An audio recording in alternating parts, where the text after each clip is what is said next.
it'll take about an hour to go through this presentation. And really what we've tried to do here is hit the high points and the major components of this updated grizzly bear management plan. And then we'll answer clarifying questions. And then lastly, at the end, for anybody that wants to provide a comment, we'll take your verbal public comment. So, you know, typically this is, for Dan and I think this is our 8th one of these. We've been traveling all over the state this week, conducting these across the entire state. This has been taking around an hour and a half to 2 hours. So just to give you a little bit of an idea of what to expect. Now, I said we're going to talk today about the updated grizzly bear management plan. I can tell you what we're not going to talk about. This is not a seasons or allocation of tags or even the decision of whether hunting will occur or not. This really is to talk about the major components of the overarching grizzly bear management plan that will be used by the Commission to provide a framework and also direction to the department as we move forward with potentially a delisted grizzly bear population in about a year or so. Those discussions, there is a component of the plan that discusses and contemplates the idea of hunting, and we'll talk about that. But as far as any specific details, that's not the intent of this meeting, and those decisions will be made by the Wyoming Game and Fish Commission at a later time. You can see on the screen right now kind of some of the things that we're gonna talk about, and Dan and I will pretty much tag team this presentation as we move through the different components of the plan. I think it is important to start by talking about a little bit of history with the Greater Yellowstone ecosystem grizzly bear population. Back in 1974, when the Endangered Species Act was actually enacted by Congress, at that time there was estimates that there was as few as 136 grizzly bears in the Greater Yellowstone ecosystem. That happened to be the year that the Endangered Species Act was passed, and a year later, in 1975, grizzly bear became one of the first species that was put on the list under that newly promulgated act. And really what that did is that prompted many actions by all of the agencies involved in either land management or in wildlife management around the Greater Yellowstone ecosystem to put together teams to start developing recovery criteria and a recovery plan for basically defining the goalposts or establishing what recovery would look like to bring the bear population from a point where there was certainly some threats of extinction. This initial recovery plan was developed, and along with it were the recovery criteria. And we're going to talk today a lot about recovery criteria, so I want to talk right up front a little bit about what the concept of recovery criteria are, and then later we'll go into details about what those particular recovery criteria are now. But essentially what they are, and there's 3 of them, they're really the goalposts, or they're the metrics that are used to establish whether the grizzly bear population is recovered or not. And each one of them is evaluated independently and separate from one another, but essentially in order to define the population as recovered, all 3 of the recovery criteria have to be met. All of these recovery criteria that were established in the initial recovery plan were met by 2004, and some of them before that. And when I say met, some of them were also exceeded. Dan is going to give a really good presentation here in just a minute on where we're at today in relation to those recovery criteria. So since the population was established and determined to be recovered, that prompted actions by the United States Fish and Wildlife Service in the 2005-2006 time frame to file a draft delisting rule. And that draft delisting rule was finalized, and bears in the Greater Yellowstone ecosystem were delisted in 2007. Following that delisting, there was litigation from folks who disagreed with the service's decision to delist the grizzly bear, and with several different components of their concerns and their issues, their legal issues that they brought forward to the court. The 2 primary issues that the court ruled on, the district court level, the first court that heard the case, were really this notion of the existence of adequate regulatory mechanisms to ensure the long-term recovery of the bear. And then secondly, there was a complaint that the service had not adequately described the potential impacts of declines in whitebark pine cones on the grizzly bear population in the Yellowstone area. Actually, the first of those issues, when it was appealed, this decision was appealed, and the first particular allegation by the plaintiffs was overturned by the appellate court, essentially meaning that the appellate court found that there were adequate regulatory mechanisms that existed to ensure the long-term recovery of the grizzly bear, but they upheld the district court decision that the service had not adequately described potential impacts of whitebark pine. So really what that then prompted was what was culminated in what's now referred to as the food synthesis report. And before we go any further, one thing that I'll refer to, and Dan will refer to many times tonight, is what we call in short the study team. The study team is short for the Interagency Grizzly Bear Study Team. And really what the Interagency Grizzly Bear Study Team is comprised of, the folks on that team are grizzly bear experts from federal land management agencies, as well as the U.S. Fish and Wildlife Service, all 3 state agencies, and the United States Geological Survey. The study team is responsible for advising decision makers on the science behind this particular grizzly bear population to help inform decisions that those folks make. So the study team did a thorough analysis, and they looked at many different pieces of scientific literature, peer-reviewed literature, studies that have been completed on whitebark pine, on grizzly bear food habits, and on general habitat conditions in the greater Yellowstone area. And basically there was 3 main findings of that report. It was very complex. It had multi-components to it, but in short, the 3 things that were important to inform future decisions and to address the court's concerns were, number 1, that grizzly bears are opportunistic omnivores, meaning that if one food source becomes non-existent or is short in supply, grizzly bears will simply shift to other food sources to meet their caloric needs. And grizzly bears have proven to be extremely adaptable and actually have dozens of primary food sources available to them in the greater Yellowstone ecosystem. The second finding of this food synthesis report, in conclusion, was that basically that at a period of time when whitebark pine populations were declining in the greater Yellowstone ecosystem, the grizzly bear population was continuing to increase. While the rate of increase had slowed from what it had been in the earlier years of recovery, it was still increasing. So this inverse relationship really helped to inform decisions and conclusions that whitebark pine did not create issues for the grizzly bear population in the greater Yellowstone ecosystem. And then lastly, the other thing that the food synthesis report concluded was that essentially bears, slowing in the rate of growth was due to the bears reaching carrying capacity, or the system and the available habitat for bears was nearing its full capacity for the number of bears. The leader of the study team sometimes makes an analogy to this: that the sardine can only have so many sardines in it, and the can was becoming full. So those were the 3 conclusions of this food synthesis report, and that really informed some decisions that were made by 2 important committees that are responsible for coordination of management activities in the greater Yellowstone ecosystem.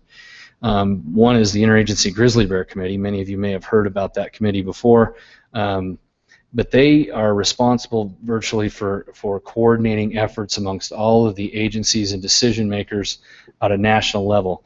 There are 6 different grizzly bear populations in North America, or I'm sorry, in the United States, in the lower 48. And that committee is made up of leaders from all of those states that have grizzly bears, as well as those federal land management agencies for those particular areas. More importantly for us, and what we're discussing here tonight, is a subcommittee of IGBC, and that's known as the YES Committee. The YES Committee is the Yellowstone Ecosystem Subcommittee, and that committee focuses solely on the greater Yellowstone ecosystem population of grizzly bears. Both of those committees were presented this information by the study team. Both of these committees have been in place and working on these issues for decades, and both of these committees voted unanimously to move forward with a recommendation to the United States Fish and Wildlife Service to delist the Greater Yellowstone ecosystem of grizzly bears. So here about a month ago, we saw a proposed draft rule from the service that was put out to the public for public comment. This is an important time to kind of talk about two different processes here that are happening simultaneously but are distinctly different. There is a federal process and a federal delisting rule and some other documents that are out for public review and public comment right now. That deadline is in early May, and that is completely separate from what we're talking about here tonight. Tonight we are talking about a state plan, a state management plan that has certainly components of things that are found in the federal documents, but it is solely a plan that describes post-delisting management for grizzly bears in Wyoming. So there's a couple of things that are important to understand about how that decision is reached by the service, both the last time they were delisted and this time. The service has to go through what they call a 5-factor analysis, and they basically have to take these 5 things that you see here on the screen and analyze each one of those and basically determine that either they're not a threat, they never were a threat, or that if they are a threat, that there are mechanisms in place to mitigate those threats. All of these things were addressed by the service, and really the meat of the delisting rule are their analysis and their conclusions on these 5 factors. They're important because they really define and assert the primary reasons for and the notion that this grizzly bear population is recovered. The service does not move forward with delisting rules, proposed delisting rules, without addressing these factors and coming to conclusions that they've all been met. So a couple of things I want to do to make sure we define some terms that we'll use many times tonight. First of all, I've already used this term, but regulatory mechanisms, or it's simply a federal legal term that describes state statutes, commission regulations, grizzly bear management plans like the one we're talking about tonight, memorandums of agreement between states, and other agreements made by decision makers with proper authority that ensure some type of formalizing of particular decisions to ensure that those things that are decided upon can remain in effect for at least a certain period of time. And we're going to talk about a lot of those regulatory mechanisms that are important in Wyoming here in just a little bit. The other thing that we'll talk about tonight is this GYA DPS, and what that is that it stands for the Greater Yellowstone Area Distinct Population Segment. And the reason that that's important is that, as I stated, there are many grizzly bear populations across the lower 48 states, and not all of them have met recovery, and in fact only 2 of them at this point have potentially met recovery, and one of them is the Yellowstone ecosystem. So in order to delist only a piece of the North American grizzly bear population, they have to designate a DPS, and they've done that in this case, and that's really important for what we're going to talk about here tonight. I will tell you that as we talk about these regulatory mechanisms tonight, I think you will see that that those that are in place now are meant to ensure and will ensure the long-term recovery, viability, and health of the grizzly bear population in the Yellowstone ecosystem. This plan that we're talking about tonight actually replaces an older plan. We did have one that was developed when the grizzly bear was delisted the first time.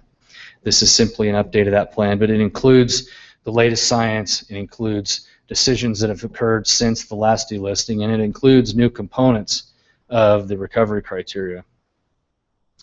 As I stated before, when this is approved by the Wyoming Game and Fish Commission, it will become the overarching document that will guide state management in the state of Wyoming and will provide direction to the Wyoming Game and Fish Department as they develop plans for managing the grizzly bear. A couple of quick snapshots in time as far as when grizzly bears first showed up in Wyoming statutes. So as in the late 1800s, there was really no mention. In 1903 was the first time that state statutes had discussions about some type of regulation regarding grizzly bears. And then in 1937, very importantly, grizzly bears and black bears in our state were designated and classified by the Wyoming legislature as trophy game animals in most of our national forests. Today, we'll talk about some of the Wyoming statutes that are on the books, and today's statute classifies the grizzly bear across the entire state of Wyoming as a trophy game animal. That's an important designation and classification, and it is similar to that of mountain lions and black bears. It's also similar to that of the gray wolf, except that the gray wolf is designated as a trophy game animal only in a specific defined area in the northwest part of the state. Wyoming statutes also currently address the handling of damage to private property by trophy game animals. And then there's also statutes that provide the Wyoming Game and Fish Commission powers and duties. And these powers and duties that are important and relevant to what we're going to talk about tonight are the authority to establish seasons, to establish quotas, to determine methods of take if the commission was to decide to enact a grizzly bear hunting season, and also methods of take for other types of take or discretionary mortality. The commission also has the authority under these powers and duties given to them by the legislature to establish zones where bears may be taken and also zones where bears may not be taken. And then it also, current statutes provide that in order to take any trophy game animal in the state, including a grizzly bear, it has to be done with a proper license. There will be many boundaries that we will refer to throughout tonight's presentation that I want to make sure we all understand now while we've got this map up on the screen. So first of all, if you look at that larger outline, the blue outline, that is the legal defined boundary for the Yellowstone, Greater Yellowstone Area DPS that I just described here a few minutes ago. That line is really a boundary of convenience. That boundary it follows highways for the most part. What it does not do is it does not establish all areas where there is suitable grizzly bear habitat. More importantly, in some of those lines that will define that, we'll talk about as we kind of move into the center of that map. So if you look at the red line that kind of surrounds Yellowstone National Park there, that is defined as the primary conservation area. And why this is important is one of the recovery criteria relates specifically to biological parameters that exist within that primary conservation area. The other reason that that's an important boundary is back when the recovery criteria and the plan was initially established in the early 90s, that was defined as the recovery zone, meaning that was the area where grizzly bear recovery was to be focused on. All entities at that time agreed that was the place where that was the core of the population and the location where recovery should be focused initially. If you look then at the hashed area that's outlined in gray, that boundary represents current occupied grizzly bear habitat.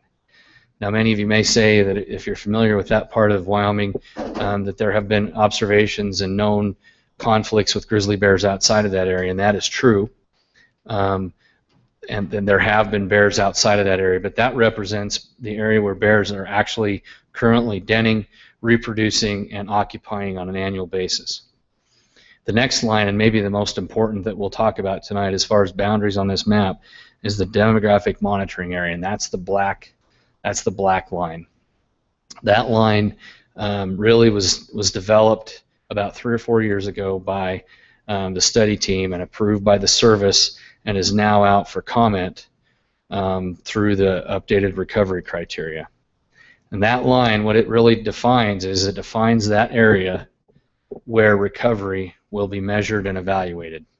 In other words, the population estimates that we will talk about tonight, the population estimates that the 3 states will be held accountable to as far as recovery, are all related to the area within that line. Bears that lie outside that line will not count towards the population. Likewise, bears that die inside the line will count towards mortality limits. Bears that die outside the line will not count towards mortality limits. the bottom line of that is that it really defines an agreement and a commitment for where grizzly bears management will focus, and where the states and the Game and Fish Commissions in all 3 states will have more flexibility to establish objectives. The other boundary that you may have seen up there was the Red River Reservation, and I think most of us are familiar with that. So with that, let's go ahead and talk about the major components of the plan, and you see them all up right here, and like I said, Dan and I will tag team most of these, but the first that we need to talk about are these recovery criteria. If you want to go to the next slide, there you go. And really, the recovery criteria have morphed over time. They've changed based on current new science, but they're all based, and it's been consistent since the initial recovery plan was developed. They've been based in these important concepts that you see up here. First of all, the first recovery criteria is really based on the inputs into the population or reproduction. The second recovery criteria is based on to ensure a recovered population that there are reproducing females across most of the primary conservation area. And the third is the outputs out of the population, or focuses on mortality. So number 1, the reproduction and the inputs. Number 2, distribution of reproduction. And number 3, the outputs or the mortality. And now we'll kind of go through each individual recovery criteria and talk about what these are. Now, these are the newest. These are the currently out for public comment, and were recently, they went out at the same time as the rule.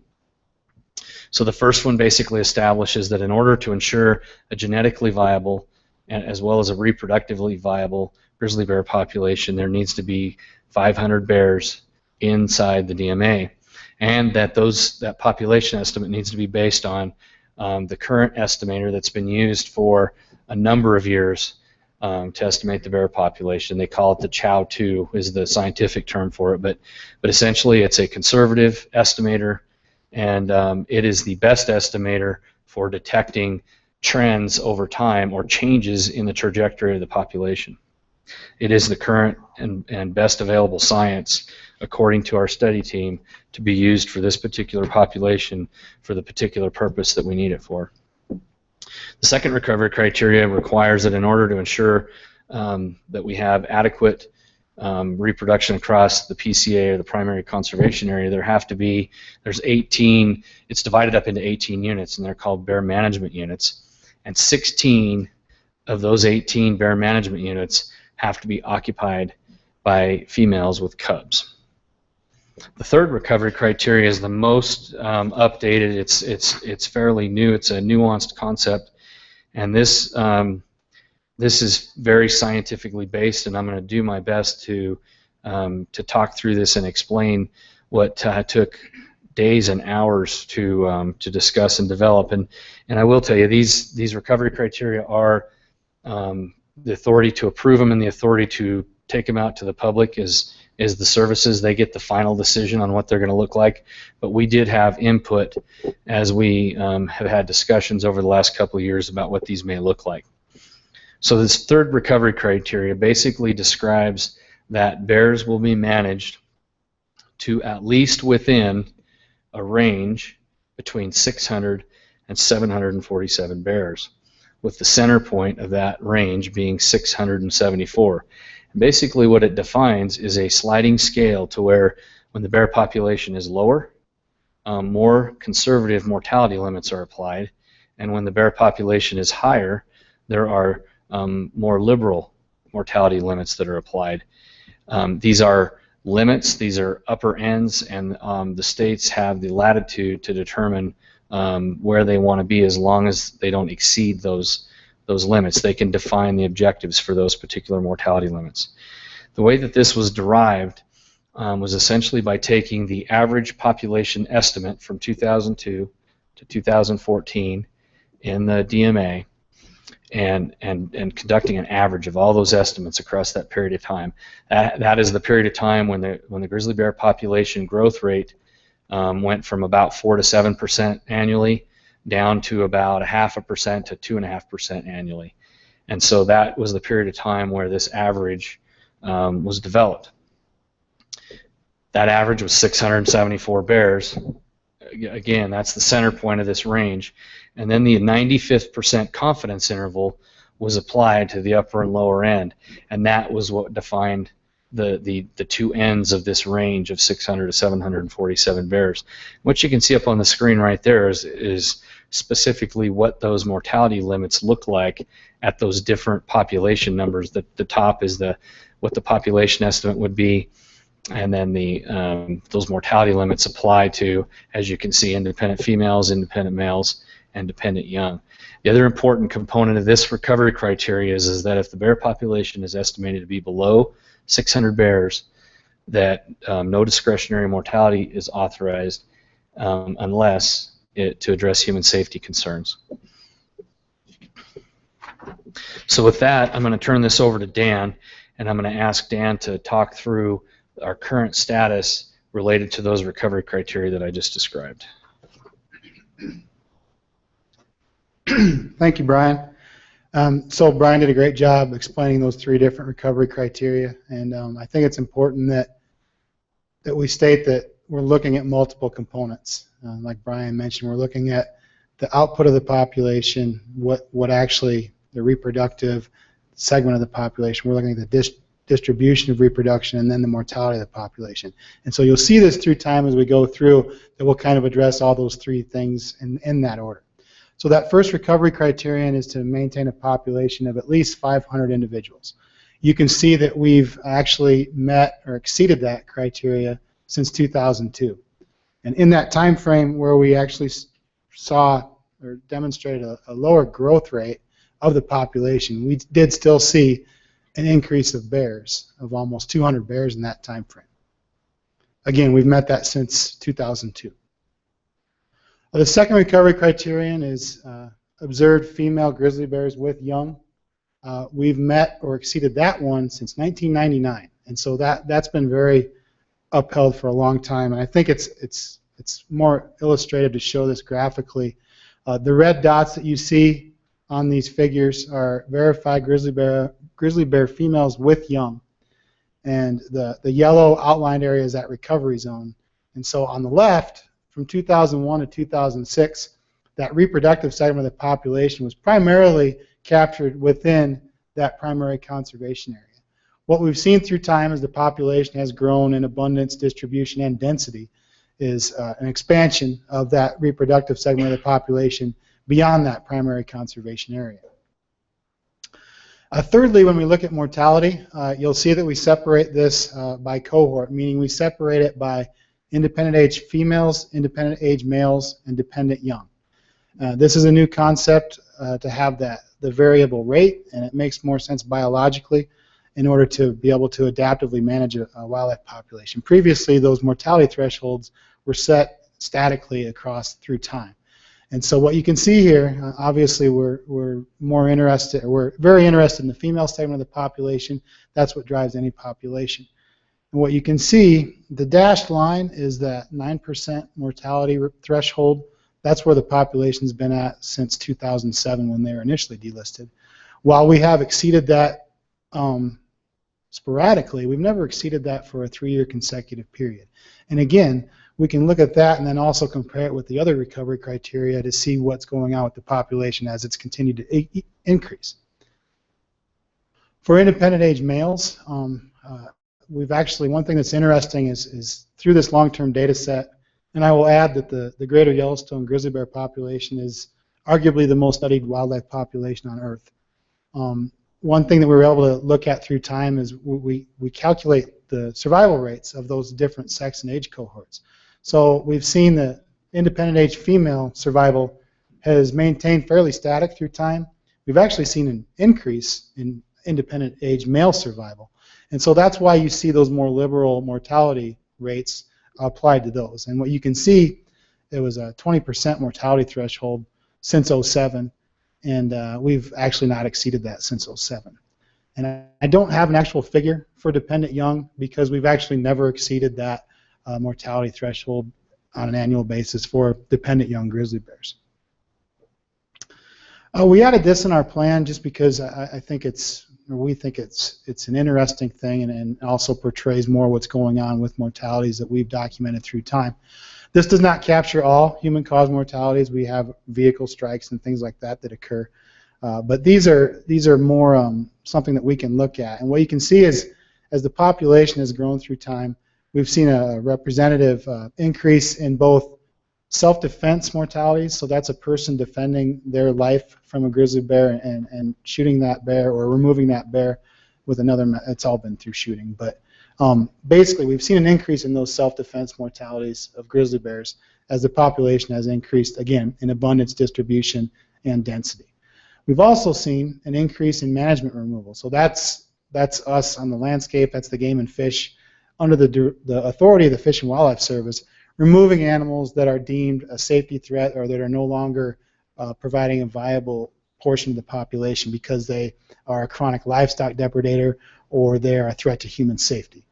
And one thing that's important that we included in there is the illegal mortalities. And I think this is a testament to Wyoming stakeholders and people that live and recreate in grizzly bear country that we haven't seen a representative increase in these illegal type of mortalities through time. And it just shows that there's a lot of interest in a lot of people that actually take it upon themselves as part of that recovery of grizzly bears. And again, you've probably noticed me mentioning that we've documented increased abundance, density, and distribution and density. And because I think it's important that we have the data to actually portray that, so it shows that we're looking at multiple avenues to demonstrate that this bear population is recovered. We've definitely seen an increase, as you'll see in the upcoming slides, in that distribution and occupancy of grizzly bears, and actually through the DMA and beyond that demographic monitoring area. This is in northwest Wyoming in Park County. You can see that we actually had multiple bears inhabiting this, well, you can't see that, the cornfield that you see on the left side. This is a family group of grizzly bears that is crossing Highway 120 that's north of Cody into basically a lot of more shrub steppe type of areas. And so I'm going to first go through distribution. Dan Bjornley, who works for us out of Lander in the large carnivore section, came up with a very applicable way to evaluate the distribution of grizzly bears on an annual basis.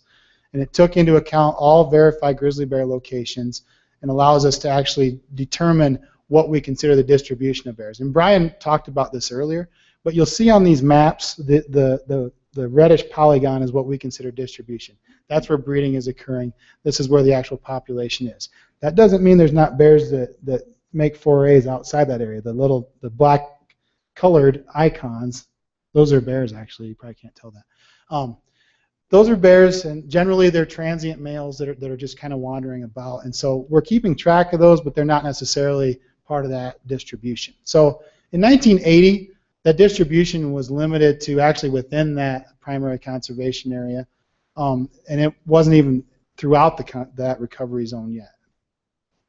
By 1990, grizzly bears had basically inhabited that recovery zone, that core area, and as you can see, there's a lot more of the little icons outside that area as bears are starting to expand as the density is increasing even within that core of the population. By 2000, we've seen grizzly bear distribution expand beyond that primary conservation area. They've expanded along the Absaroka front into the Owl Creeks and down into the Wind Rivers through Black Rock and the Upper Green area. By 2010, that's just become more pronounced. We've also seen expansion to the west and the north of the population, and also more expansion to the east, and even some expansion into the Wyoming range of western Wyoming. And so this is at 2014. We haven't actually run this analysis yet for 2015, but what I can tell you is we've documented greater than a 40% increase in distribution of grizzly bears throughout the greater Yellowstone ecosystem. And so again, because we want to look at all avenues, we were able to generate an index of density for grizzly bears.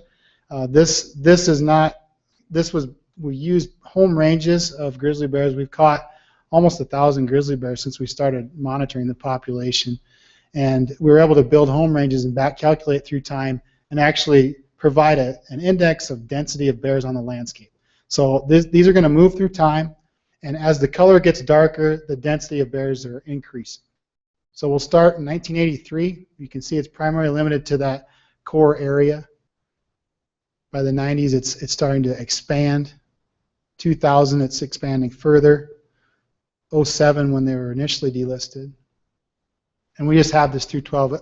As I said, we have to back calculate, so we can't do that through today. But what you could see there is that we've maintained the density within the core, but we've also seen the density increase outside of that core area and in areas beyond that demographic monitoring area. And again, we're trying to illustrate that we've seen an increase in numbers, we've seen an increase in distribution, and an increase in density.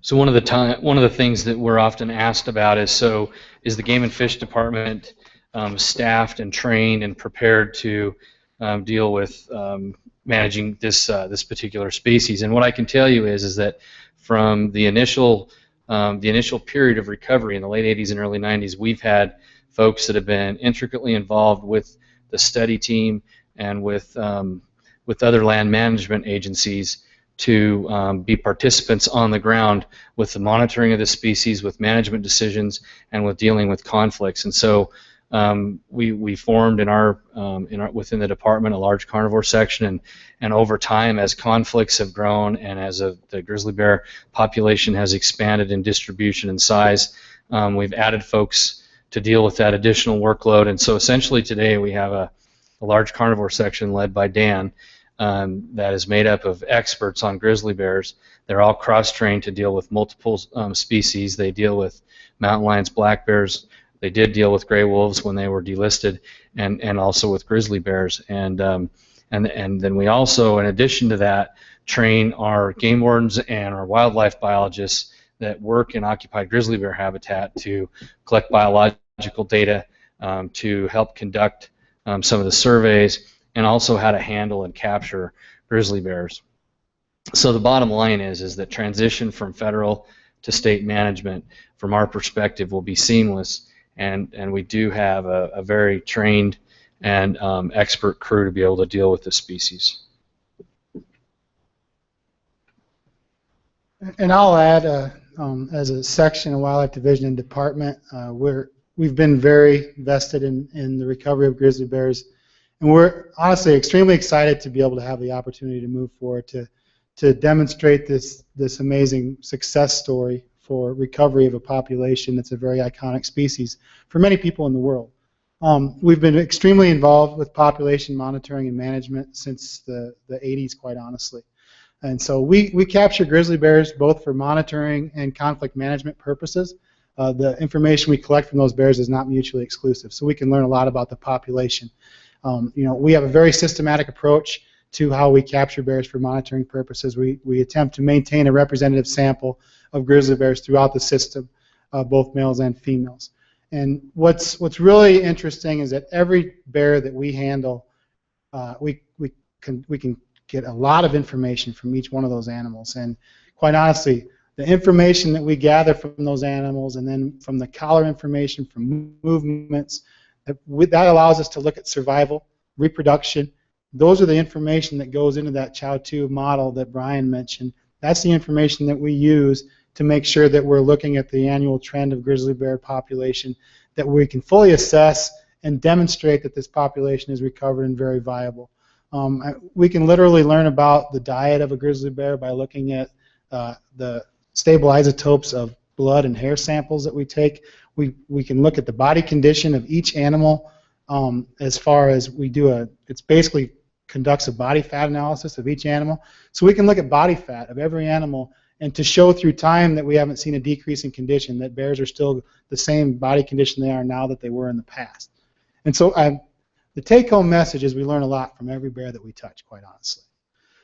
Again, we talked about the DMA earlier, and we have grizzly bear observations set throughout the demographic monitoring area. And what this does is it, again, allows for a very systematic, consistent approach for how we monitor the population. The greater Yellowstone grizzly bear population is somewhat unique, especially in the core. There's a lot of open habitats, there's a lot of plateaus, and there's also a segment of the summer where bears will feed on cutworm moths that they're very visible from the air. So we conduct these grizzly bear observation flights every summer, and it allows us to, again, a systematic approach to counting bears. It also gets at the distributional aspect of reproduction, and we can actually fly over and enumerate those animals, and all that information, again, is used for that annual population estimation, and it's all provided into the overall look at all three recovery criteria. That's how we assess dependent young survival, by actually keeping track of monitored females and how many young they have and the survival of those young through time. And one thing I can say is we're in the air, but we're also on the ground. Again, we have a trained crew, and everyone that works in Northwest Wyoming for the Game and Fish knows how to tell the difference between grizzly bears and black bears, obviously, but looking at tracks and things like that. We also have a lot of people in the public that give us a call if they see something that we'll go investigate. All this information is used to better understand that population. And again, as we've seen the population expand, especially to the south and to the east, it's more heavily timbered. We've actually seen an increase in those ground observations that are used for those annual population estimates. And again, we're very interested in the mortality of grizzly bears in the GYE, and so we're monitoring all forms of grizzly bears in Wyoming. And again, we're very systematic in how we monitor for grizzly bears within the DMA, but we're also opportunistic outside the DMA. And again, we will manage human-caused mortality to ensure that we're maintaining that recovered population on the landscape. The bear on the left, for instance, that's an older bear that we captured in the backcountry. You can see the collar on his neck, but that was a 23-year-old bear, I believe, when we caught him, and he was actually killed by other bears a few years later. We're starting to see that a little bit more. As we monitor mortality, we're starting to see some of that more intraspecific strife in the population. And again, we are looking at grizzly bear foods. I think in the past we kind of focused more on some key foods. Our further analyses demonstrated the overall adaptability of grizzly bears. I mean, they're consuming regularly 75 different types of foods. And so, but we will continue to look at that. We can look through isotopal analyses, but we'll also look at key foods as well into the future to make sure that everything's going as planned for grizzly bears. So as I mentioned initially when we first started, there is a component of the plan that discusses and contemplates hunting, and basically what it does is it offers as a management tool for the Commission to consider the notion of hunting. This, as I said, will be something that I don't know how the Commission will decide as far as when and if hunting seasons will be established, but what I do know is that they're interested in having that discussion, and so are the constituents that we've heard from. One thing I can assure you is that any consideration of hunting seasons, if they were established by the Commission, would ensure that the population would continue to be managed to meet or exceed those recovery criteria that we talked about a little bit earlier. There are many different regulations that would need to be enacted if the Commission did decide to move forward with hunting, and we thought it was important to bring some of those up here because they're actually listed in the draft memorandum of agreement between us and the other two states. The reason we did that was at the request of the United States Fish and Wildlife Service, and they've actually put requirements in the delisting rule for some discussion about prohibitions that would be put in place if hunting seasons were to be established by the Commission. Some of those important components include, obviously, what I'm talking about now, the things that are in this management plan that would ensure compliance with federal requirements as well as the recovery criteria. But also the Commission would have to designate those areas, as I talked about earlier, where hunting could occur, hunt areas, hunt seasons. Everything that the Commission does with regards to any kind of wildlife management is done through a public process, and this discussion that the Commission will have regarding hunting will occur in public and very transparent. One of the requirements that is in the delisting rule is that a prohibition against the taking of females with cubs, and actually that's the way that we currently manage black bears. That prohibition exists currently for black bears. And then also that if there is an exceedance of mortality limits for some unforeseen circumstance, that exceedance would come off the following year's discretionary mortality allocation. Additionally, some of the other things that are fairly obvious for folks that hunt in the room, would be requirements for reporting, would be requirements for providing harvested animals to department personnel so that biological data could be collected and so that the animal could be aged. And then also we've had some discussions about requiring those few folks that would potentially have the opportunity to take advantage of this, to require them to participate in some type of training that would talk about grizzly bear ecology, as well as some components that would allow them to learn about potential ways to differentiate between males and females. That's certainly not an exact science, but there are some particular characteristics of a bear that you can look at to help you determine if it's a male or a female. And then lastly, there would be certainly a discussion about the requirement to carry bear spray for those folks that were engaged in bear hunting. With that, I'll turn it back over to Dan. Again, I've mentioned a few times that we have this long-term data set, a very unique opportunity to continue to learn about a population through time. And as Brian mentioned, the current population estimator is conservatively biased. We know that. And so we'll obviously look in the future to continue to evaluate and develop a more accurate, precise estimator and a way to look at the trend through time. This is the same thing we do for all wildlife. We're always looking for the best way that we can manage and also evaluate our management of any species. So this is just something that we always do, and that we're, again, excited to have that opportunity. One thing that's very unique that we have here in Wyoming in the greater Yellowstone area is an intact large carnivore guild. So we have the same large carnivores in the landscape now that we had in the past. That can't be said for most places in North America, quite honestly.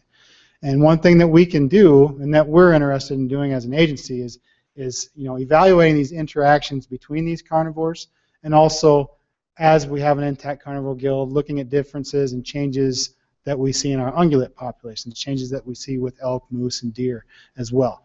We've already looked at some of the things that we see between wolves and mountain lions, and again, as we move forward and the density increases, it allows us to look at these things. And again, as we do with other populations, we look at any kind of population changes through time. We can look at the demographics, like with wolves, for instance. While we did manage them, when we did have harvest, we saw a significant increase in reproduction of that population. So these are things that we would look at into the future, always trying to learn more about that bear population through time. The department within the DMA, it's primarily Forest Service land. So we have no direct authority over land management except on commission-owned lands. But what I can tell you is that we work very closely, especially with the U.S. Forest Service, on all aspects related to grizzly bear components of land management. Provide the information as it relates to grizzly bears in the landscape, manage the land on the forest. And I can say that the 6 forests are committed to ensuring the habitat that's necessary to maintain and recover grizzly bear population. And some of the things that are obvious is we'll advocate to maintain the roadless areas in that core of the habitat. That's very important to ensure that protection for grizzly bears into the future.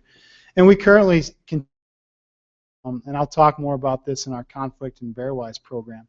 We do a lot of work to secure attractants, and we're working with those land management agencies, the Bureau of Land Management, the U.S. Forest Service, and also private people that live in areas where grizzly bears might occur, in order to both make them safe and ensure recovered grizzly bear populations.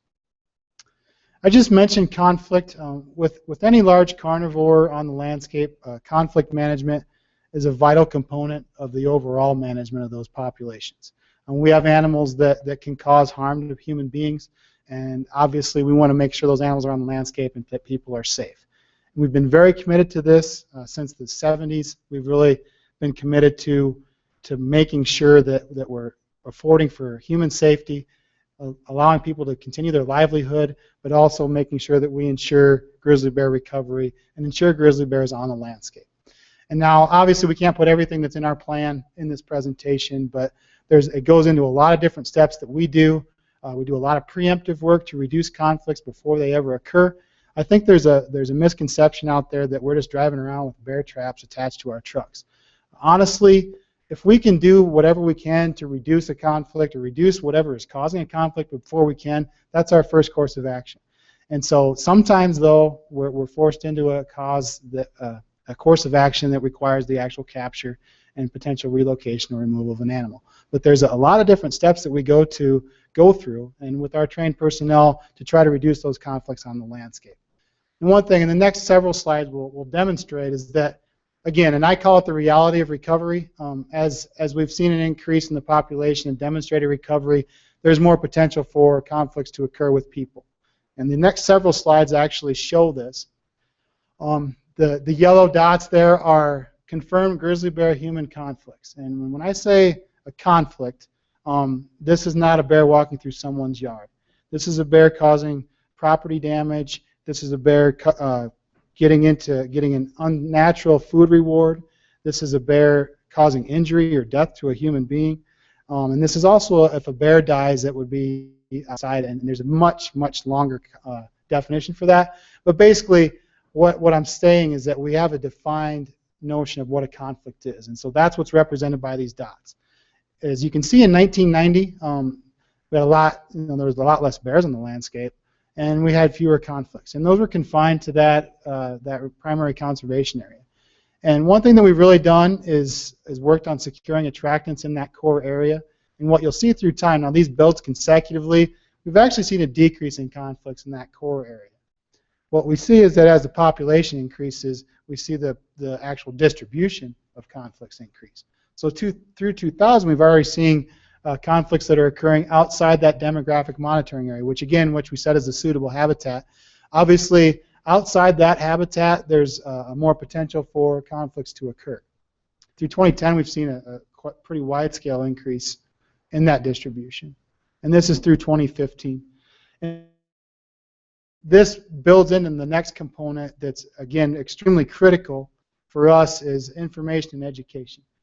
Again, a major theme within our management of grizzly bears and all large carnivores is trying to inform and educate the public so what they can do to reduce conflicts before it becomes an actual issue. Realizing this, the department launched efforts in 1991 to try to educate the public. Again, we were committed to recovering the population well before that, but as the population actually increased, we saw that conflict was a major component that we needed to address. In 2005, we started initiating more of a community approach. It started west of Cody on the North Fork of the Shoshone River. And this was really good because it brought some public ownership into it as well. People that maybe weren't too appreciative of grizzly bears in their backyard, it brought them into the mix, and it really brought them in to reduce those conflicts. And we have a school in Wapiti that is fenced around to keep grizzly bears out. That's pretty unique, I think, to anywhere. The program has been so successful that we've actually rebranded it to refocus on a larger scale to this Bear Wise Wyoming program is what we call it. And again, it's extremely major component of grizzly bear management and large carnivore management. This proactive, preemptive things that we can do to try to reduce conflicts before they occur. We're very actively engaged with the local communities. We're actively engaged with hunters and outfitters, with livestock producers. We do a lot of electric fencing, I can say that, to try to reduce conflicts on the landscape. And we're trying to not allow bears to become food conditioned, because once that happens, then again, the course of action is pretty much laid down that we have to react and potentially remove that animal from the population. But it's a very positive program. This past fall in Park County, we got money from the Yellowstone Country Bear Hunters Association and Wyoming Outdoorsmen to actually buy bear spray, and we gave away 100 free cans of bear spray to hunters. We thought it might take a morning or a day, less than an hour. 100 cans went out like that. So that's something we're going to build on into the future.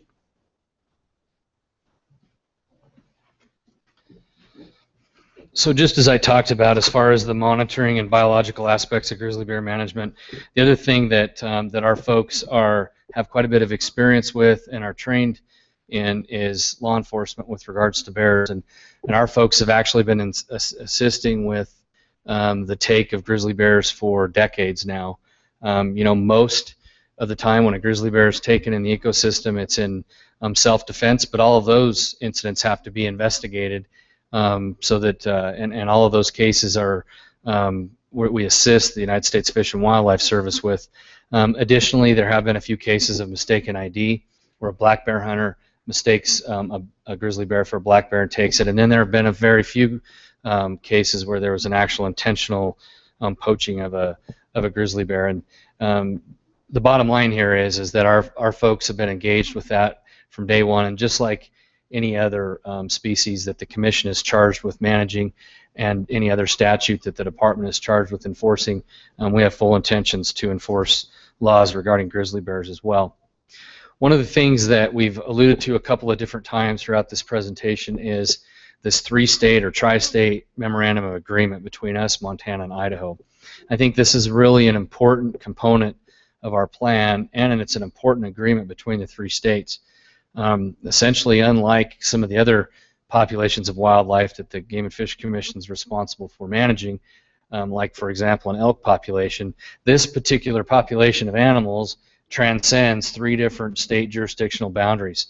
The standards that are used to define recovery and those recovery criteria that I talked to you all about, they apply to the grizzly bear population within the DMA in all three of those states. So the three states got together and we decided it was pretty important that we all agreed upon how discretionary mortality would be applied, and also some of the general terms that the states would agree to as far as managing for recovered populations of grizzly bears. The other thing that we did is we formalized in this draft, it's not approved yet either, this will go to our commission when the plan goes to our commission, but we also formalized in this draft document an annual coordination meeting between the states where discussions about the current status of the bear population as well as population management objectives will be discussed, and also formalized the inclusion of the land management agencies and the national parks to receive their feedback on their opinions on discretionary mortality. I think most importantly what this really demonstrates is that all three states are committed to coordinating and working together to manage this particular population of wildlife, and that's unique, as I stated. One of the last things I'll talk about here before we wrap this thing up is really a hats off to the people of the state of Wyoming. The state of Wyoming over 40 years has invested over $40 million in the recovery of this species, and that is a significant contribution that is more than any other individual agency or entity during that same period of time. This was additionally, I think it's important to note, this was Game and Fish Commission dollars. This was hunters and fishermen dollars that paid for this recovery, which is really consistent with and in accordance with the North American model of wildlife management.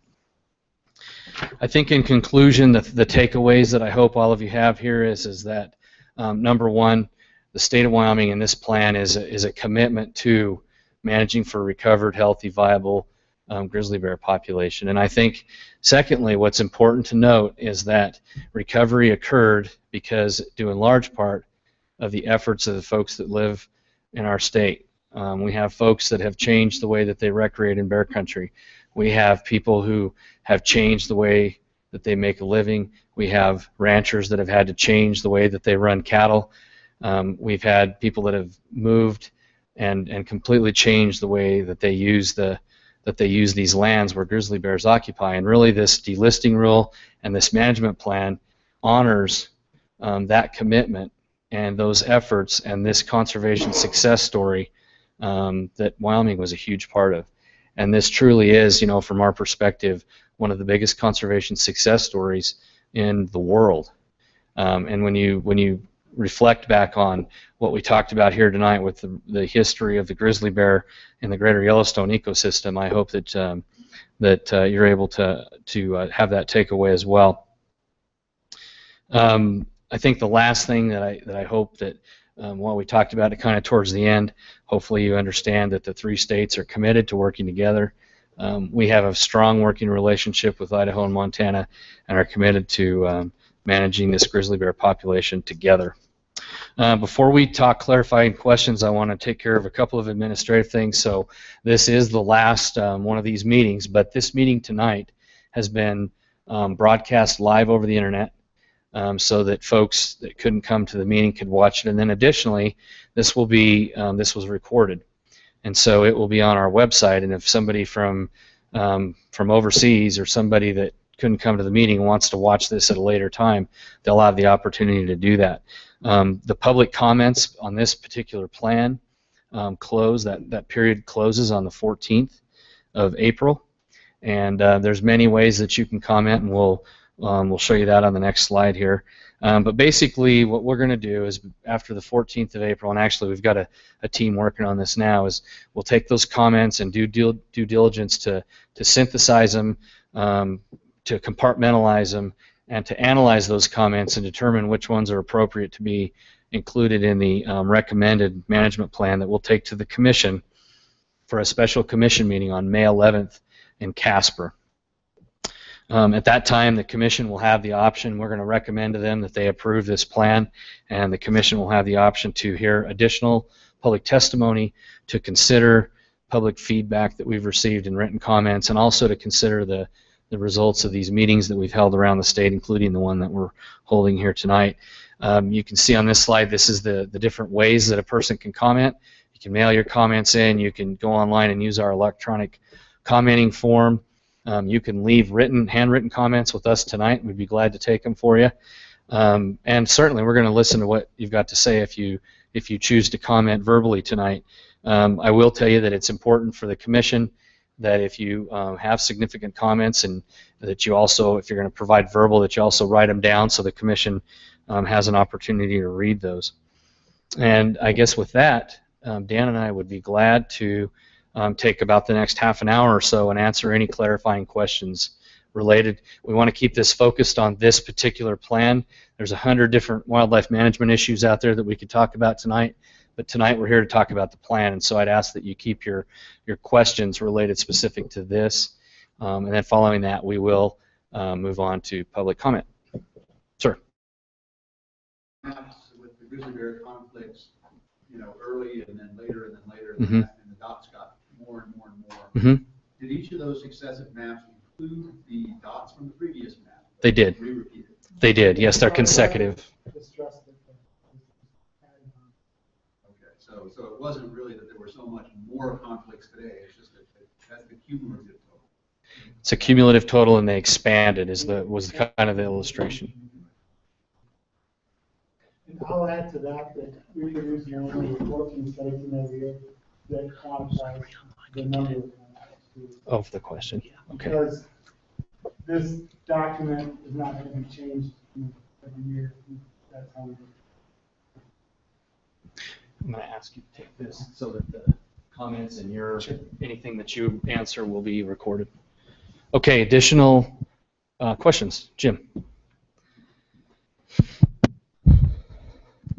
Thank you. Brian, the previous plan that you had when the bear was delisted, when the delisting was challenged in court, the only issue that withstood judicial scrutiny was the issue about the white bark pine, which was then addressed through science. So can you explain why, or would it have been an option for the department at this point to simply resubmit that same plan since it was never successfully challenged? Yeah, I can sure address that. You mean resubmit our plan, or the plan that you had last time rather than doing an automated plan? Oh, okay. It would not have been, because there have been so many changes to the federal recovery criteria, the inclusion of the DMA. Those two things alone required many changes to this plan. I would say those are probably the biggest changes. Many of those components of the old plan are included here. But and then the other thing is that there's change was driven by changes that the service chose to make in their criteria for delisting. That is correct. Yeah, the meat of the plan is the same as it was before, but we wanted to make sure we were consistent with the other information and update. Things have changed quite a bit since '05. Other questions, ma'am? Sure, I have. If you can take her the microphone. First of all, I didn't. When I saw on the slide that you had on there that you were going to require hunters to carry bear spray, that seemed like it was implying that you were going to require grizzly bear hunters to carry bear spray. Was that the case, or are you going to require all hunters of say elk or whatever to carry bear spray when they're in some defined area. Could you just clarify that, please? And if it is grizzly bear hunters, could you explain that? You bet. And so the discussion, and believe me, this isn't a department decision. This is, again, a commission decision. But the discussion has been around whether that would be recommended to the commission for grizzly bear hunters.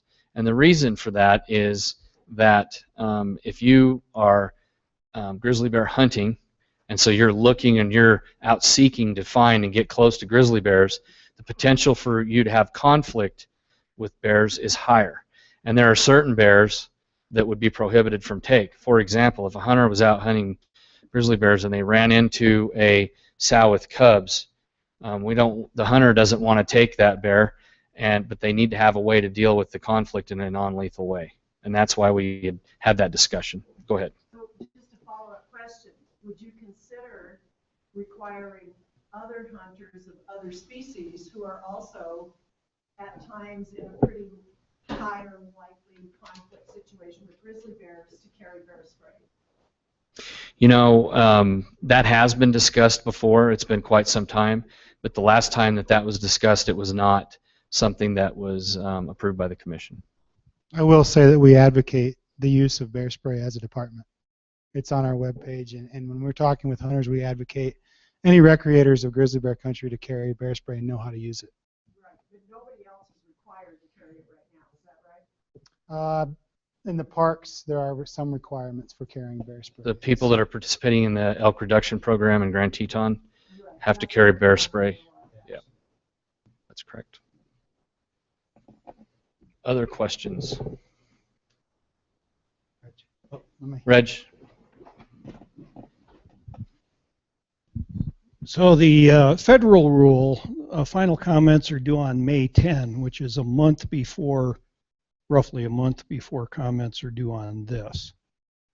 And the day before the commission meets, do you anticipate anything happening with the final rule that might affect this? Is there a reason you're getting out ahead of the final rule? Yeah, and actually that's a great question, and the reason is because there are specific requirements in the federal rule that are incorporated, at least in this draft, that say that they want specific regulations. They want specific regulations in place prior to final delisting. Well, we can't even contemplate a regulation until we have this management plan in place, and so we've back planned to ensure this management plan is in place so that we can then contemplate the first regulation, which would be kind of a management framework type of a regulation. And then later, after delisting, I think that's when the commission would contemplate any kind of hunting seasons if that's going to happen. Sir. So we're talking about Idaho and Idaho, Montana, and Wyoming are working together on this plan. Right. But there's no guarantee that this plan is going to be enacted. I mean, or you keep saying if we're going to do something to manage the grizzly bear. Okay. You said it several times, if. So does that mean that once these plans are all put together and the deadline is done and they sit down, they can say no? Is that a possibility? That is a possibility. They could. So at that point, I would like for some of these people that say no to come and walk around up in some of that area where we as hunters and conservationists go in to manage the elk herds, which need to be done, which we pay and we enjoy doing, and have a confrontation that you're told time and time again you don't want to get in confrontation with a grizzly, but if the grizzly brings it to you and you have no other avenue, even with pepper spray, that have them walk through that in lands that we have set aside for us to hunt and animals that we want to conserve and help, but yet we can't do anything about the grizzlies because the grizzlies have become unafraid of the human being. They come out of the park, they are unafraid. And I know this is getting way off, but my original question is, they can say no to our plan. The state of Wyoming, Montana, Idaho, they get together, they come up with a good plan, and it's not going to happen. They have the opportunity. This is a draft delisting rule, and they do have the authority to not move forward with a final. Now, obviously, we're doing everything we possibly can to address the things that they've asked us to address before they'll do a final rule, but they do have that authority. When you, just to clarify, when you say they, you're talking about the Fish and Wildlife Service with the rule, correct? Yeah, or the federal government. I mean, it's a federal, they're protected by the federal government, right, at this point. They are. And we're hoping that this plan that we're all here supporting, that we get some way, control bears. Correct. And yes, again, that's why we support delisting fully, and that's why we're bringing this plan forward to demonstrate that we support that and moving forward. It'd be a shame if they shoot it down. Questions?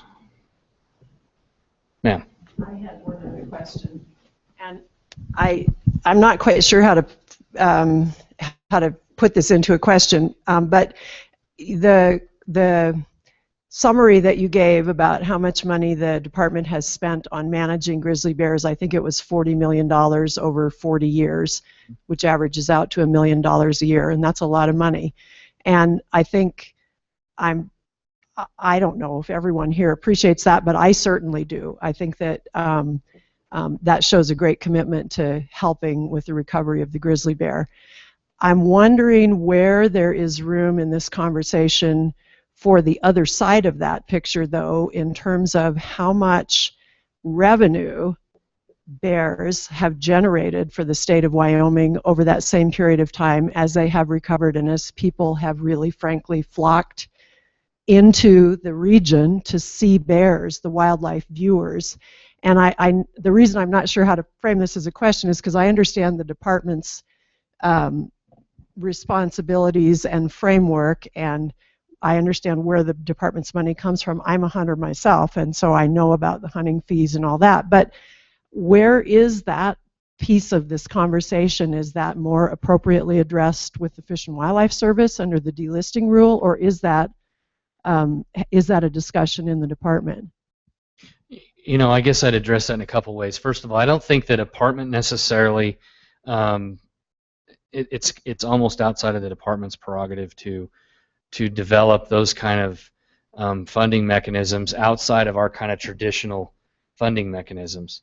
I do think it's a conversation that a lot of folks have been interested in having, but I think that it probably is much broader than just the Wyoming Game and Fish Department. I think that the folks that that make decisions for the state as far as revenues and as far as the tourism industry and how the tourism industry participates, I think those are all discussions that are quite a bit broader than the Game and Fish Department. We're pretty focused on the things that we have influence over and the things that we control, and that's our traditional kind of funding model. But to go back to your original question, that the discussion has occurred within and outside the department about what you bring up. The framework I'm thinking is in the context of making decisions about hunting grizzly bears and the potential impact that could have on those other values, economic values that the bear brings, and where is that, how is this going to affect that? And that is something that I would think the commission would be interested in exploring as they discuss the option of hunting on down the road, should they come to that discussion. Sure. And I'll add too that obviously our goal is to maintain bears on the landscape, and so that's going to maintain those viewing opportunities, all that segment to be able to see those animals in perpetuity as well, because that's our goal, is to keep grizzly bears in the landscape.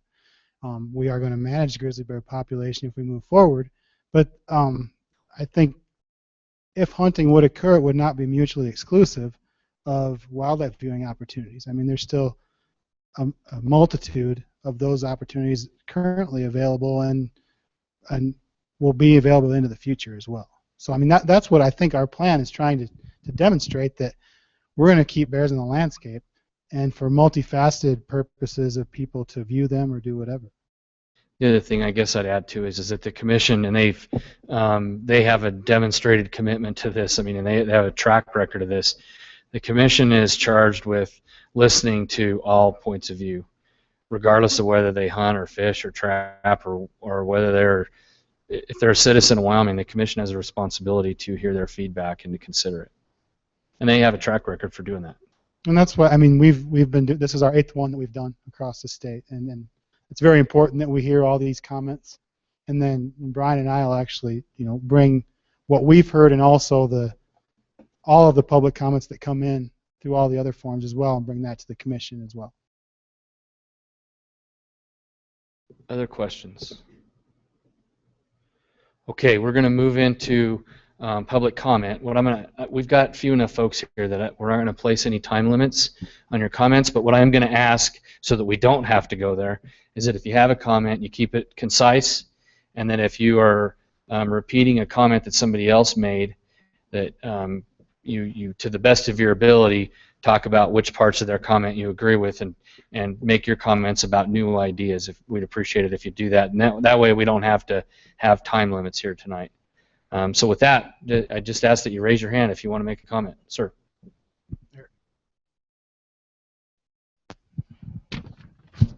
My name is Eric Mulvar, and I'm representing Wild Earth Guardians. I'm not actually part of our carnivore program, but I'm the Sagebrush Sea campaign director. I have been authorized to speak on behalf of Guardians tonight, and I'm going to be sharing with you the views of Wild Earth Guardians and also some personal observations which Guardians has authorized me to bind into their comments before the Game and Fish Commission. And I guess I'm addressing my comments to the Commission Chairman and the members of the Commission, even though I don't see them here. I suppose that they will probably hear or see these comments in some form. Wild Earth Guardians is somewhat concerned about the delisting of the grizzly bear by the U.S. Fish and Wildlife Service and find that to be something that might be troublesome. Certainly the grizzly bear is isolated in the greater Yellowstone ecosystem, and that recovery population in the Selway Bitterroot has not actually recruited any bears, nor do we have connectivity with the Glacier and Bob Marshall area. So that's an issue. And also, as you talked about, the grizzly bear is an opportunistic omnivore, and it's going to switch on to other food sources. And of course, it's lost its food source in white bark pine. It's lost its food source in Yellowstone cutthroats. That means we would expect that these bears would be moving increasingly into human-occupied areas where the probability for conflict between humans and grizzly bears is greater, which then leads to more removal in the plan that the Game and Fish is putting forward. A little bit of background about myself. I myself am a hunter. I'm from Laramie. I've hunted that Grand Teton unit where you're required to carry bear spray. I'm also the author of a number of guidebooks, including Alaska on Foot Wilderness Techniques for the Far North and guidebooks to Glacier and the Bob Marshall Wilderness. And all those books, I have sections on how to behave in bear country and how to survive that encounter intact. And knock on wood, those books have been out for 20 years. I haven't gotten sued yet, and I hope I don't. But hopefully that advice holds up and helps people to become more bear wise. But certainly, in terms of the plan that's in front of us right now, it's in the Game and Fish Department's interest, the Commission's interest, the state of Wyoming's interest to have as robust a conservation plan as possible. And I know from hard experience as a professional conservationist that there may be some desire to do as little as we can get away with and still get the sign-off of the Fish and Wildlife Service. However, as we learned this week with the wolverine, in not every case where the Fish and Wildlife says delist the animal does that stand up in court. And I think particularly in the case of the grizzly bear, there are some real vulnerabilities and problems in what the proposal has been brought forward by the Fish and Wildlife Service. The state of Wyoming, it's in your interest to address those problems and those vulnerabilities in your plan so that when and if this ever comes before a judge, you can say, look, Your Honor, we see the vulnerability and the weakness and the flaws in the Fish and Wildlife Service's delisting rule, but we have taken care of that vulnerability with stronger protections for the grizzly bear in our Wyoming plan, and therefore that shouldn't be an issue. That's an opportunity for you. I do want to observe for you that you have noted that the Fish and Wildlife Service has created a distinct population segment in the greater Yellowstone ecosystem. They just dealt you a losing hand of poker in court because the courts have, in their past legal precedents, said definitively you may not create a DPS solely for the purpose of delisting. That's what this looks like. Therefore, you're going to have that kind of vulnerability that's out there. So you want to have a really strong plan so that you don't fall prey to that in the end.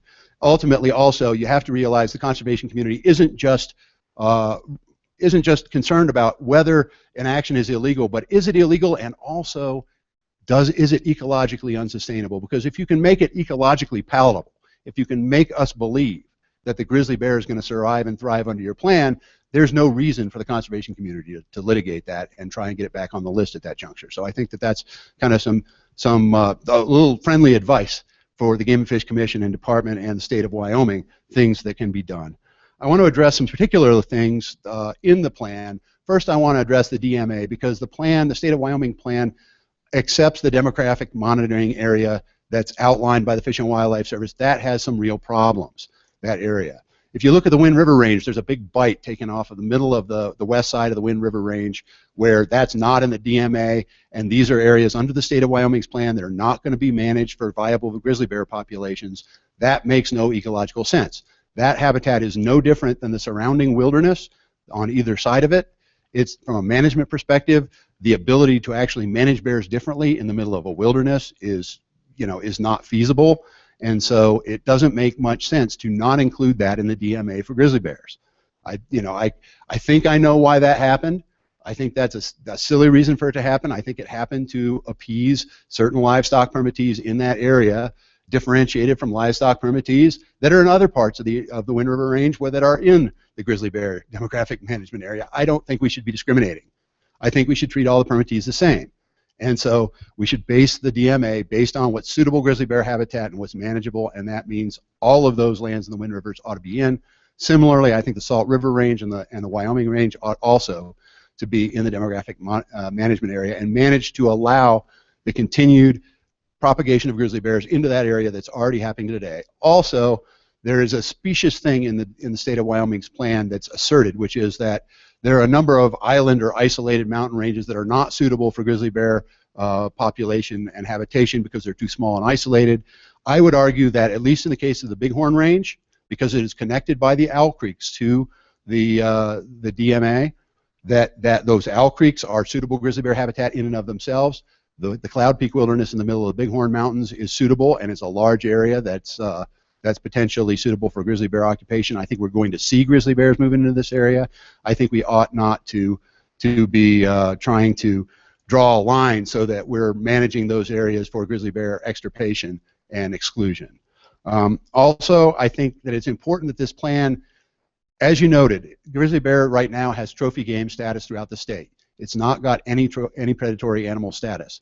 Predatory animal status is a real hot button issue for a lot of people who care about grizzly bears, because we don't like to see the lack of wildlife management, the unregulated take of any kind of wildlife species. So that should be formalized into the plan. It shouldn't just be that when this plan started, grizzly bears were predatory or were trophy game, and there was no place with predatory animal status, because as you note in the appendices, the Game and Fish Commission has the authority to designate predatory animal status anywhere in the state. The plan ought to make the commitment that it's not going to do so, because that creates certainty of implementation, which is one of the criteria the Fish and Wildlife Service is required to look at to see if you have an adequate regulatory mechanism. Also, the plan does talk about hunting. Wild Earth Guardians does not support hunting of grizzly bears. I myself, as a hunter, do not support hunting of grizzly bears, because I was raised that you don't shoot anything that you're not going to eat. But if there is hunting to be allowed, first of all, there should be a 5-year hiatus on hunting after the bear is delisted, a sort of a cooling off period, to see and demonstrate that the Game and Fish Department is capable of managing these bears within the recovery targets, and they stay there before hunting is initiated. I think that 5-year cooling off period is important. Second, I think it's important that the Game and Fish Department exercise its authority and the Commission to require all hunters, not just grizzly hunters, to carry bear spray. When I went up into Grand Teton to hunt elk, I was required to carry bear spray. If you're going to announce the success of your hunt with a loud bang and then follow that up with a smelly gut pile, you are asking for bears to come to you. Therefore, it is only prudent and only responsible for the Game and Fish to require that everyone carry bear spray if they're hunting and creating these gut piles, because that way they will have an option other than lethal control of the bear with their rifle in order to resolve a situation that's potentially a conflict-oriented situation. I think it needs to be explicitly stated that grizzly bear hunting will not be allowed with dogs, that it will not be allowed with baiting. I don't think it's responsible to, if you allow baiting and people are nailing up slabs of bacon to the sides of trees to attract grizzly bears, you're creating a problem situation. That ought to be part of coming. That's a problem that you can stave off by putting in your plan that it's not going to happen. Also, I think it's important that it should be illegal to hunt over moth sites. These moth sites are the same year after year after year. The bears concentrate there. It's not sporting for people to be able to go and hunt there where the grizzly bears have to go to satisfy their caloric intake going into fall hibernation. Therefore, you got to have ways to prevent there from being hunting over these moth sites. I also think that the idea that grizzly bear hunters are going to be able to discriminate between females and males out there in the field is unlikely, unless and until there's genetically modified grizzly bears that grow antlers on the males. We can call them beer. And at that point, hunters will be able to tell the difference. Before that, I don't think it's realistic. I similarly don't think it's realistic to rely on a prohibition on shooting sows that are accompanied with cubs. And the reason is this. If you're out there hunting, it's a hunt of a lifetime, you've waited to draw all your life, and you see a grizzly bear, and it's a sow, and it has cubs, or it has yearlings, or it has 2-year-olds. How many of these folks out there in that situation are going to have the moral turpitude to say, nope, I'm not going to take the shot, I'm going to keep hunting, knowing that the fact that I see this sow and cubs means that there probably aren't any grizzly bears for a pretty large area around me. That is unlikely. There's a reason that for ungulate species, there's not a regulation saying you can't shoot an animal that's accompanied with a calf or a fawn because it's unrealistic, it's unmanageable. It's good hunting ethics not to do that, but I think it's not realistic to expect that hunters are going to be able to have that. Finally, I think it's important to point out a notable deficiency in the state's plan is that it seems like every conservation method that's in there is related to hazing the bears or removal of the bears or relocation of the bears. And it's important to note, for anybody who is confused, every time anybody says removal, that means killing grizzly bears. All right, that doesn't mean they're just going to be plucked out. That's the transport part. Also, another flaw with the plan that I think really needs to be fixed is that it specifically states in there that relocation is not going to occur into unoccupied habitats. That's exactly where you should be relocating bears to. The number one cause of death in natural situations for grizzly bears is other grizzly bears. They're highly territorial. If you take a grizzly bear, you relocate them into an occupied territory by another bear. If that's a big boar, you just sign the death certificate of the transported bear. You need to put them in empty habitat. That's where they need to go. Otherwise, you might as well just call it removal and say you're removing them from the population, because effectively that's what you're doing.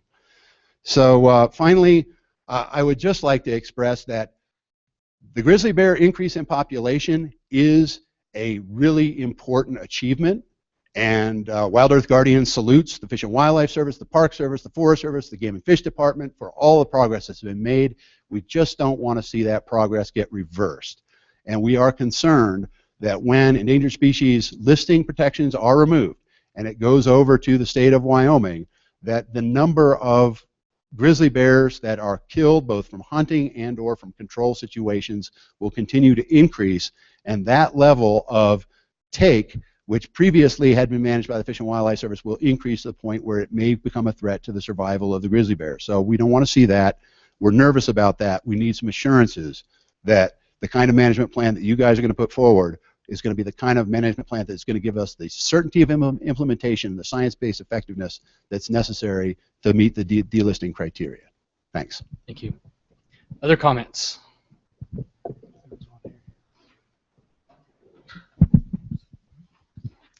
Good evening. It's hard to say this at Wyoming Game and Fish. My name is Wendy Kiefover, and I work for the Humane Society of the United States. Thank you for this opportunity to give our many supporters a chance to be heard tonight. Grizzly bears are Wyoming's much valued and valuable icon. I just did some research today. Last year in Yellowstone, there were over 4 million visitors. Grand Teton just had a record number of visitors, 4.6 million visitors. The reason these people are coming to Wyoming is to see grizzly bears, and these people spend money, and that money goes to local economies. Every grizzly bear is worth much more alive than it is dead to Wyoming's economy. Also, we know from poll after poll, the American public is opposed to trophy hunting. A recent nationwide poll by HBO, Real Sports, and Marist showed that 86% of Americans disapprove of it. Trophy hunting, a still vulnerable grizzly bear population, could lead to greater harms of GYE population grizzly bears, as I'll explain here. There are declining food sources, and I heard you say there's 75 different food sources that they're relying on, but there are only certain food sources reliable at certain times of the year, and historically, GYE bears have been dependent on 4 food sources: the whitebark pine, spawning cutthroat trout, congregating cutworm moths, and meat from a variety of sources. Of these 4 food groups, 2 are disappearing: the whitebark pine seeds and the cutthroat trout. So also, cutworm moths are an unreliable food source because of pesticides. So at a time when bears have lost major food sources is not a time to delist them, we believe, and on the contrary, it's a time to redouble conservation efforts. And we think it's premature to delist grizzly bears. They are not recovered. Before 1800, there were 50,000 grizzly bears roaming in the lower 48 states.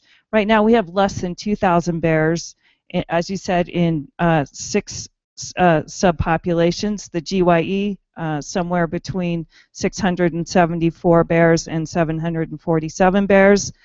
That population number is contested by some biologists. Grizzly bears occupy a fraction of their historic range. They live on isolated geographic islands, as my colleague Eric has just spoken about. And bears who leave the GYE core habitat and are not going to be part of the post-delisting monitoring are subject to persecution. And these dispersing individuals could be providing vital connections between other subpopulations and to maintain genetic diversity and to prevent genetic drift and inbreeding depression. So if GYE grizzly bears lose their federal protections, they are reliant on you, Wyoming Department of Game and Fish, to ensure their long-term survival. Therefore, the HSUS and our supporters strongly urge you to continue grizzly bear protections and conservation. And we request that any trophy hunting upon these animals would be premature, as they are far from recovered. And just a couple of things. I just really want to give you guys kudos for your BearWise program. I think it's really fantastic that you're doing that work. It's really important. And I love that you're modeling where those hot spots are, and that's a great way to figure out where conflicts are going to happen and where you can put the most resources. And I want to really emphasize the North American model of wildlife management. It includes far more than just the hunters. People who are taxpayers pay for the habitat that grizzly bears live on. They pay for the Park Service. They pay for the Forest Service lands and BLM lands. All sorts of Americans contributed to grizzly bear protections through the passage of the Endangered Species Act. I think it's revisionist history to suggest that only hunters are paying for grizzly bears. So I thank you very much. Thank you, ma'am. Other comments? Thanks. So I didn't introduce myself before. I'm Connie Wilbert, and I am the director of Sierra Club's Wyoming chapter. And I just want to say a couple things. I don't have prepared comments. We will be submitting written comments on the plan from our organization, and so I'm not going to read a prepared statement at all. But I would like to just say a couple of things. First of all, I would like to dispel perhaps a couple of myths that some people may have about my organization. We are hunters. I personally myself am a hunter. I grew up in Wyoming and have lived here all my life.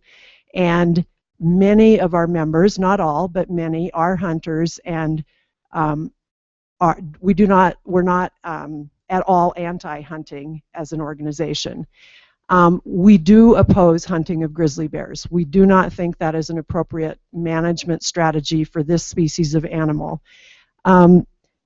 I'll just mention a couple of our kind of high-level concerns with the management plan is in its draft form now, and I'll mention these in the same context that Eric did, which is that I actually think that we do have an opportunity to adopt a really good state management plan, and if we do that, we can move forward, which I think will meet all of our the mutual goal that we all share, which is to ensure that grizzly bears not only survive but thrive in Wyoming and in the lower 48, but in particular in the greater Yellowstone ecoregion.